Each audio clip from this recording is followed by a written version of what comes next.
Today I want to take you back to what I consider to be the worst year of my life. This year was 2009. You see, I was on a corporate express train. Woo, woo. Full steam ahead to success. I managed to climb relatively quickly. Opportunities just seemed to come out of nowhere. So when I got the call for an opportunity to manage the newest apartment complex, a $40 million project in Lenexa, Kansas, some of you might have heard of it, it's West End at City Center. And the rents for these apartments were anywhere from $1.52 to $2.16 per square foot. So it was a little bit different clientele than anything I had ever worked with. But I had the greatest cheerleader as a boss, who basically said, Brandi, you can do anything.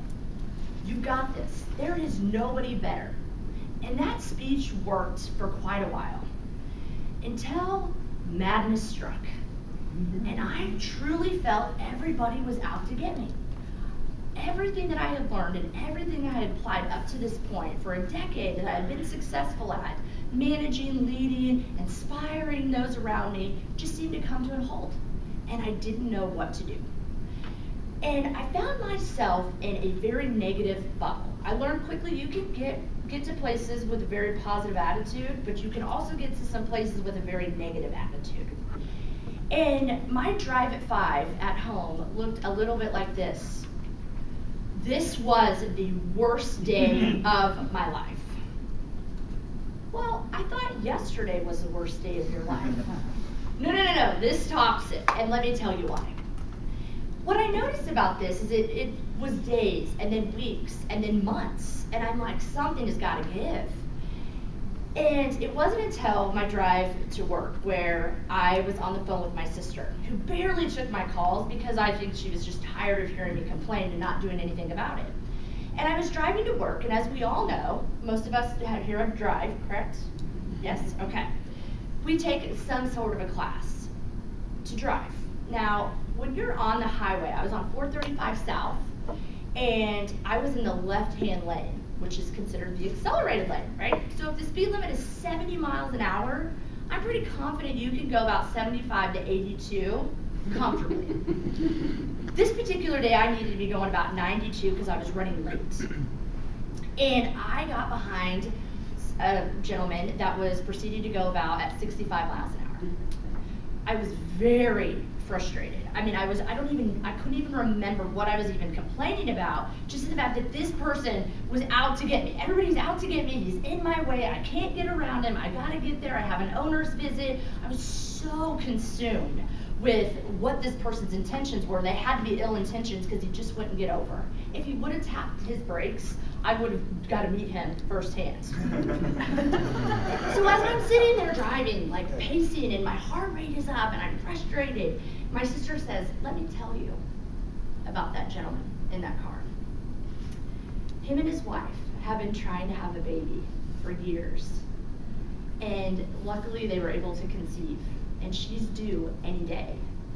And because it was such an uphill climb for them, he convinced her to quit her job so she can enjoy every day of her pregnancy. Getting the room ready, just enjoying every possible moment. What his wife doesn't know is that his company went through a restructure and he lost his job 3 days ago. And he has no idea how to tell her. So he gets up every day, gets dressed for work, and leaves the house and just drives aimlessly throughout the city, looking for a place to go, looking for a way in which he can tell her what has happened to his job. And at that moment, my heart rate started to slow down. I started to be like, well, should I go pull over? I have an opening position. I mean, I might be able to use somebody. I'm highly motivated because I got a bunch that aren't. But what I realized at that moment is I could have made some different choices. I could have set my alarm to get up 15 minutes earlier. I could have ironed my clothes. I could have fed my kids a cold breakfast versus a hot breakfast. And if I would have done just those little bitty things, I would be in front of this person instead of behind him. I have no idea what that guy's story was or what he was doing. But what I did realize was at that moment of self-discovery that we can choose to stay in an environment and situations that do not serve the best purpose for us and do not give an opportunity to be the best versions of ourselves. However, if you take an opportunity like I did myself to self-reflect and figure out if I'm not where I want to be, then how can I get there? Thank you.